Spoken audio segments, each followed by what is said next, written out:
उमर बाकाचे आइल बारू नाचे, उमर बाकाचे आइल बारू नाचे, लौकता दुनु बाड़ा कोनो कस के दबादी काचकारा, कोनो कस के दबादी काचकारा।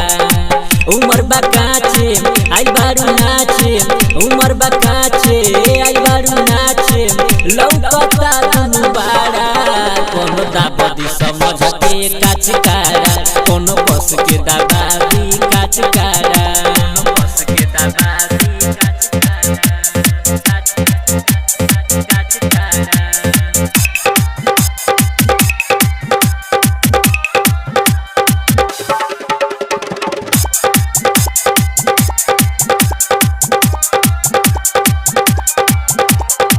सोना के पानी जैसन गोरी चमके तोर जवानी, सोना के पानी जैसन गोरी चमके तोर जवानी, देख के तोहार सुधाराई गिरे लागेला पानी। ऊपर बा 36 नीचे बा 32, ऊपर बा 36 नीचे बा 32, बिछावा लौके खाला कोनो कस के दबादी काचकारा, कोनो कस के दबादी काचकारा।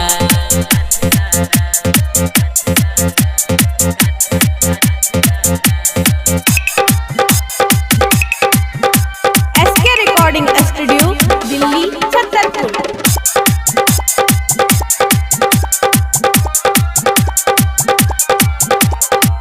ऐसन पेन्हले बारू तू गोरिया लौके तो हराई ढोरी, ऐसन टप पहरल गोरिया लौके तो हराई ढोरी, ऐसे कोना खिचाला वना त मार दी हसन रोड़ी। सुन विकास हो कर नयास हो, सम्राट सिपाही संगे हो जा फरार हो, रखले बावे खुला कोनो दाबदी समझ के रसगुल्ला, कोनो दाबदी समझ के रसगुल्ला।